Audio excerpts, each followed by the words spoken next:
In this video, we will study about the passage of nerve impulse, synapse and neuromuscular junction. तो सबसे पहले बात करते हैं कि किस तरीके से बॉडी के अंदर जब हम किसी भी स्टिमुलस को रिसीव करते हैं तो वो स्टिमुलस एक मैसेज बनकर हमारी बॉडी के अंदर एक इंफॉर्मेशन को कैरी करती है.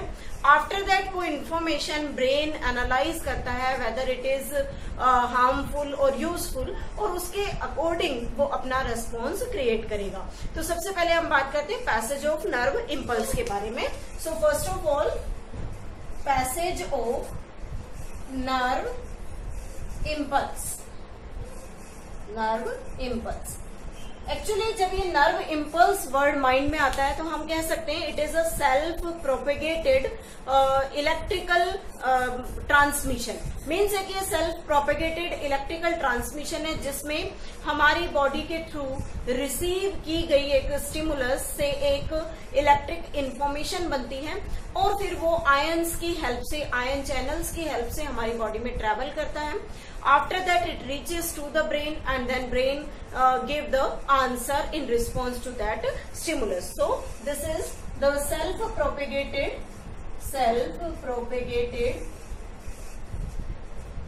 electrical transmission of an information in body parts. Body parts में इंफॉर्मेशन को ट्रांसफर करने में हेल्प करता है.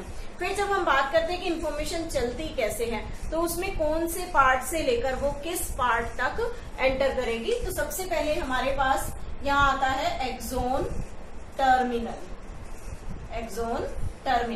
This axon terminal that forms the presynaptic form of the neuron, that is the presynaptic form of neuron is there. तो ये जो axon terminal है इस एक्सोन टर्मिनल से आगे ट्रांसमिशन चलेगा. तो सबसे पहले एक्सोन टर्मिनल में हम केमिकल की बात करेंगे. तो स्टिमुलस देखते हैं. सपोज दैट यहाँ पर हमारे पास एक स्टिमुलस है. उस स्टिमुलस की रिसीविंग सबसे पहले डेंड्राइट स्ट्रक्चर करता है. Dendrite that is present in the cell body of the neuron. तो ये डेंड्राइट इंफॉर्मेशन को लेकर सेल बॉडी को ट्रांसपोर्ट करेगा. सेल बॉडी इस इंफॉर्मेशन को एक्सोन को ट्रांसपोर्ट करती है. एक्सोन टर्मिनल को ट्रांसपोर्ट करेगा.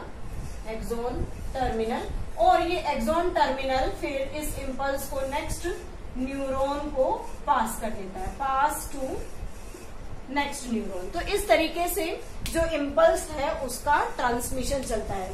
स्टिमुलस कोई भी हो सकती है, इधर hot object, loud sound, we can say the dim और ब्राइट लाइट. हमने रिसेप्टर्स के बारे में पढ़ा था.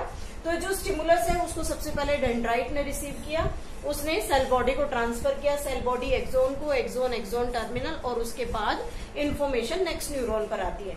जब हम बात करते हैं कि एक्सोन टर्मिनल, फर्स्ट न्यूरॉन का एक्सोन टर्मिनल और नेक्स्ट न्यूरॉन का डेंड्राइट, जब इस दोनों के बीच में हम बात करते हैं तो इस एक्सोन टर्मिनल में जो केमिकल प्रेजेंट होता है जिसे हम न्यूरोट्रांसमीटर कहते हैं, जो एक साइनेप्स या साइनेप्टिक क्लेफ्ट में एक रीचिंग करता है, उसकी बात करते हैं. तो वो जो स्ट्रक्चर है that structure helps in the formation or you can say helps in the transmission of the nerve impulse. वो nerve impulse को ट्रांसमिट करने में हेल्प करेगा.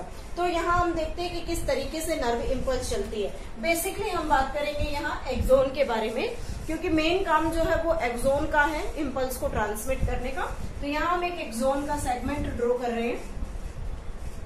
ये है एक्सोन का सेगमेंट. इस एक्सोन के सेगमेंट के अंदर जब हम देखें कि इसके अंदर जो आयन चैनल्स प्रेजेंट होते हैं तो उन आयन चैनल्स में जो इसका सरफेस होता है वो पॉजिटिव चार्ज होता है.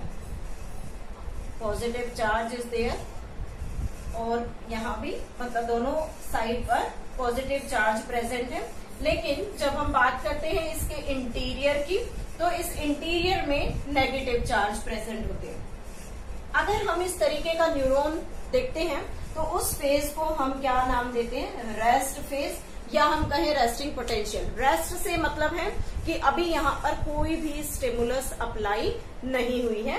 तो स्टिमुलस अप्लाई नहीं है, तो उसके लिए रीजन क्या है कि यहाँ पर एक्सोन का आउटर सरफेस जो है वो पॉजिटिवली चार्ज है और उसका इंटीरियर जो है वो नेगेटिवली चार्ज है। उसके बाद हम बात करते हैं कि जब हम इसके ऊपर स्टिमुलस अप्लाई करेंगे, फॉर एग्जाम्पल मान लीजिए हम यहाँ पर एक स्टिमुलस दे देते हैं, स्टिमुलस, तो अभी तो ये रेस्ट फेज में था तो इसलिए इसके चार्जेस इस तरीके से थे। अब अगर हम इसे स्टिमुलस प्रोवाइड करें तो क्या होगा, there will be the depolarisation, means जो ये साइंस है, जो आयन चैनल्स है, इट चेंज इट्स पोजीशन, वो अपनी पोजीशन को चेंज कर लेगा, लेकिन एंटायर एक्सोन एक साथ अपनी पोजीशन को चेंज नहीं करता, it become changed in a short fragment. तो जैसे ये आयन चैनल्स यहाँ प्रेजेंट है, मान लीजिए हमने यहाँ स्टिमुलस अप्लाई की और हम उस स्टिमुलस को सिर्फ इतने रीजन में अप्लाई कर रहे हैं, तो इतने ही पार्ट में क्या होगा कि इसके नेगेटिव साइंस तो बाहर चले जाएंगे और पॉजिटिव साइंस अंदर आ जाएंगे, means movement of ion channels होगा और उस मूवमेंट में ये सब अपोजिट हो जाएगा, दैट इज आउटर साइड पर नेगेटिव चार्ज होगा और इनर साइड पर पॉजिटिव चार्ज। यहाँ भी इस तरीके से इनर साइड पर पॉजिटिव चार्ज और आउटर साइड पर यहाँ नेगेटिव चार्ज होगा। अब हम इस स्टेज को रेस्ट स्टेज नहीं कहेंगे, क्यों? क्योंकि इसने क्या किया, स्टिमुलस को एब्जॉर्ब किया और इसके आयन चैनल से मूव करना स्टार्ट कर दिया। तो अब हम इसे नाम देते हैं एक्शन। एक्शन पोटेंशियल मीन्स अब ये एक्टिविटी शो कर रहा है। उसके बाद क्या होगा, जैसे ही ये स्टिमुलस यहाँ पर अप्लाई है तो ये स्टिमुलस आगे ट्रांसफर होगी, लेकिन अभी हम क्या देख रहे हैं कि आगे का जो हिस्सा है वो एज इट इज है, जो हमने रेस्टिंग स्टेज में कहा था कि इसका पॉजिटिव चार्ज बाहर और नेगेटिव अंदर है, तो ये फिलहाल रेस्ट स्टेज में है। But when this stimulus transmit to this part, तो जैसे ये स्टिमुलस आगे ट्रांसफर होगी तो हम इस स्टिमुलस को इतने पार्ट में ट्रांसफर कर देते हैं। अब जब स्टिमुलस यहाँ ट्रांसफर हो गई है तो रिजल्ट क्या निकलेगा हमारे पास कि इसके अंदर हो जाएंगे पॉजिटिव चार्ज और बाहर negative, again inside positive charge and outside negative charge. लेकिन यहाँ से स्टिमुलस आगे शिफ्ट कर चुकी है तो इस पार्ट में वापस से क्या होगा, एक चेंज आएगा, इसके आयन चैनल वापस अपनी पोजीशन रिगेन कर लेंगे और जो स्टिमुलस हमने यहाँ अप्लाई की थी वो स्टिमुलस अब ये एक्सोन पार्ट जो है वो आगे शिफ्ट कर चुका है, तो इसलिए इसके जो चार्जेस हैं वो वापस से नॉर्मल हो जाएंगे। It means inside negative and outside positive charge will be there. इस तरीके से इसके अंदर चेंजेस आएंगे। तो अब हम यहाँ कह सकते हैं कि ये वाला जो पार्ट है ये रेस्ट में है, क्योंकि अभी इसने स्टिमुलस को एब्जॉर्ब नहीं किया। ये पार्ट जो अपने साइंस को अपोजिट कर चुका है, इसको हम क्या कहेंगे, एक्शन, क्योंकि ये इसके पास अभी स्टिमुलस है, देन ये इसे शिफ्ट करेगा। लेकिन ये वाला जो पार्ट था, इसने स्टिमुलस को रिसीव किया, रिसीव करने के बाद इसे शिफ्ट किया है, तो ये रिपोलराइज्ड कहलाएगा। रिपोलराइज्ड, री क्यों हुआ, क्योंकि एक बार इसमें आयन चैनल से मूवमेंट हुआ, अब ये दोबारा नॉर्मल स्टेट में रेस्टिंग फेज में आया है, इसलिए इसे रिपोलराइज्ड कहेंगे। जो एक्शन में चल रहा है इसे डीपोलराइज्ड कहेंगे, डीपोलराइज्ड। और जो अभी भी रेस्ट में है उसे क्या बोलेंगे, पोलराइज्ड। और इस मैकेनिज्म के थ्रू क्या होता है, कोई भी इंफॉर्मेशन, कोई भी स्टिमुलस जो होती है वो एक्सोन के थ्रू ट्रांसफर होती है और उसी को हम क्या कहते हैं, पैसेज ऑफ नर्व इम्पल्स नाम देते हैं। तो नेक्स्ट हम बात करते हैं साइनेप्स के बारे में। साइनेप्स, साइनेप्स क्या है, a gap between two neuron, दो न्यूरॉन की जो इंटरलिंकिंग होती है, और यू कैन से इंटरलिंकिंग, उसे हम क्या कहते हैं, साइनेप्स कहते हैं। अब ये साइनेप्स जो है वो किस तरीके से दो न्यूरॉन्स के बीच में है, और बेसिकली ये किसके बीच में बनता है, axon terminal, terminal and dendrite terminal, dendrite terminal के बीच में बनता है। ठीक, तो यहाँ हम दो न्यूरॉन्स को डिस्कस करेंगे।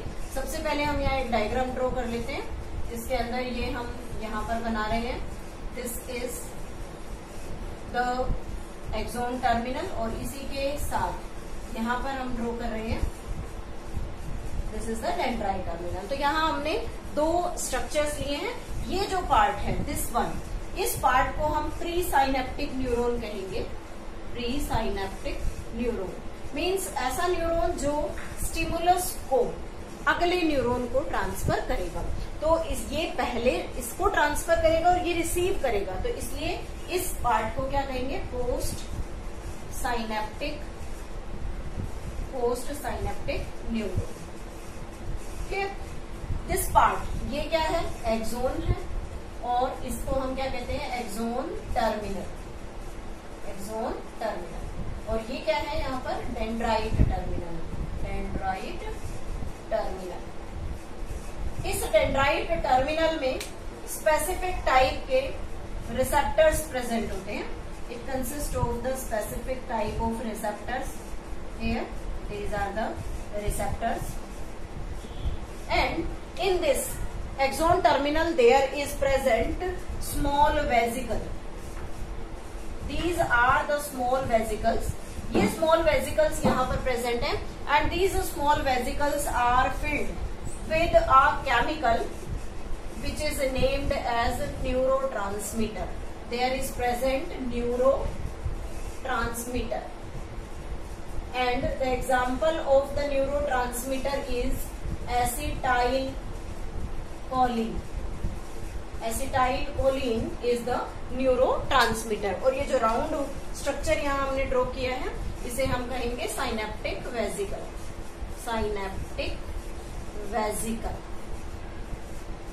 देन दिस स्पेस, ये जो यहाँ पर स्पेस हम क्रिएट कर रहे हैं, this space is known as synaptic cleft.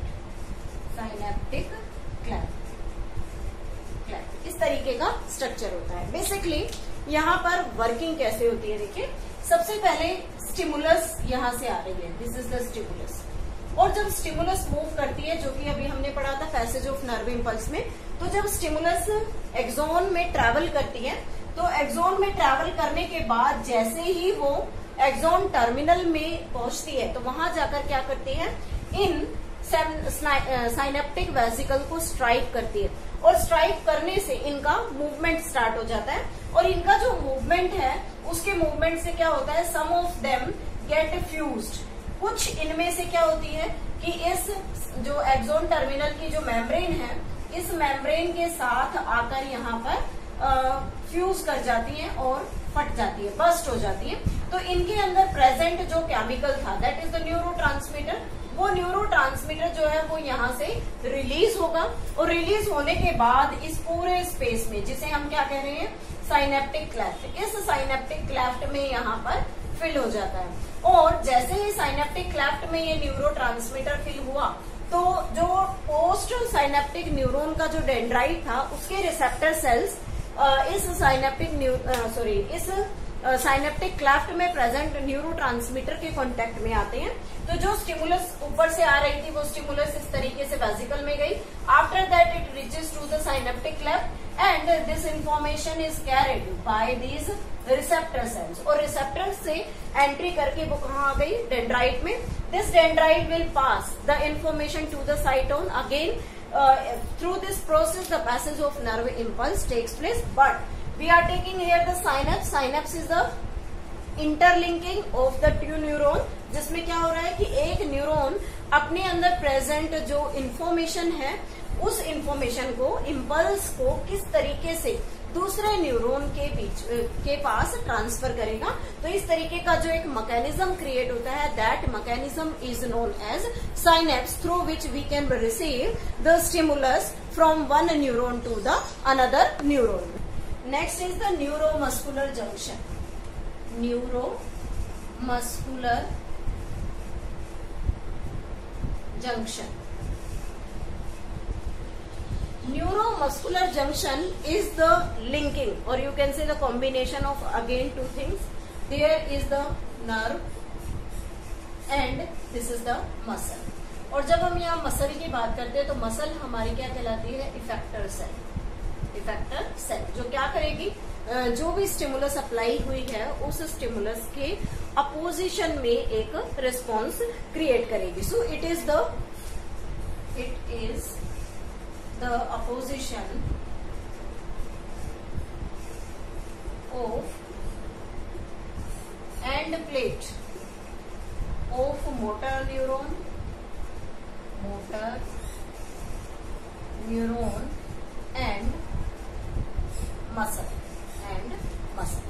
Opposition है, मीन्स मोटर न्यूरॉन और जो मसल है उसके बीच के अंदर। तो ये क्या है कि इसमें क्या होगा कि जो सरफेस ऑफ मसल है वहां पर ये मोटर न्यूरॉन अपनी ज्वाइनिंग करेगा। तो मोटर न्यूरॉन हम यहाँ स्पेशल नाम क्यों दे रहे हैं? Motor neuron which carry information from brain to sense organ. Sense organ तक जो इंफॉर्मेशन स्टिमुलस के रिस्पॉन्स में ब्रेन ने बनाई है, उस इंफॉर्मेशन को लाने वाले न्यूरॉन को मोटर न्यूरॉन कहते हैं। और जो इंफॉर्मेशन स्टिमुलस के फॉर्म में जो न्यूरॉन लेकर जाएगा, उस न्यूरॉन को हम सेंसरी न्यूरॉन कहते हैं। तो यहाँ इंफॉर्मेशन ब्रेन से आ रही है, इसलिए मोटर न्यूरॉन उस इंफॉर्मेशन को लाने में हेल्प करेगा और उसे लाकर कहाँ रखता है? ऑन द मसल सरफेस के पास लाकर छोड़ता है। तो अगेन इसमें भी हम एक स्ट्रक्चर देख सकते हैं, जैसे ये हमारा मसल है, इसमें ये कैपिलरीज है बीच में, और यहाँ पर ये एक्सोन का एंड आया, एक्सोन टर्मिनल, इसमें ये ब्रांचिंग है, ये एक्सोन टर्मिनल। तो जो भी इंफॉर्मेशन यहाँ आएगी, जैसे पैसेज हुआ था इम्पल्स का, बिल्कुल उसी तरीके से रिसीविंग होगी इंफॉर्मेशन की। तो जैसे ही यहाँ पर जो भी इंफॉर्मेशन आएगी, वो इंफॉर्मेशन फाइनली इस साइनेप्टिक जो नोब्स है उसके अंदर प्रेजेंट जो वेजिकल्स होगा, उन वेजिकल के अंदर प्रेजेंट रहेगी और फिर न्यूरोट्रांसमीटर को रिलीज करने में हेल्प करेगी। और जैसे ही न्यूरोट्रांसमीटर बाहर रिलीज होगा तो मसल उस इंफॉर्मेशन को गेन करती है एंड स्टार्ट कॉन्ट्रैक्शन, और अपनी कॉन्ट्रैक्शन की एक्टिविटी स्टार्ट कर देती है। फॉर एग्जाम्पल, जैसे हॉट ऑब्जेक्ट को हम अगर टच कर रहे हैं तो उसका रिस्पॉन्स आता है कि if the thing is very very hot then we have to jerk our hand to prevent it from burning, ताकि हम उससे जल ना जाए।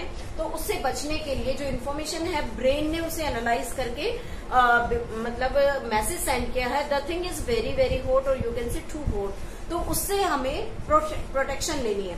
तो जैसे ही वो इन्फॉर्मेशन यहाँ मोटर न्यूरॉन के थ्रू हमारे मसल के ऊपर आएगी, तो यहाँ से जो न्यूरोट्रांसमीटर रिलीज होगा उसके पास वो इन्फॉर्मेशन है, and then our muscle will start work and it start contraction and our hand move away from the hot object as we are using here, it is a type of stimulus। तो इस तरीके से जो neuromuscular junction है वो work करते हैं, और हमारी बॉडी के अंदर कोई भी स्टिमुलस जब अप्लाई होती है तो उस स्टिमुलस का इम्पैक्ट देखते हैं, वेदर इट इज पॉजिटिव और नेगेटिव, और उन दोनों तरह की इंफॉर्मेशन का जो रिस्पॉन्स है वो end plate of motor neuron और मसल्स के बीच में होता है, ताकि हम एक रिस्पॉन्स क्रिएट कर सके। So this is all about the neuromuscular junction.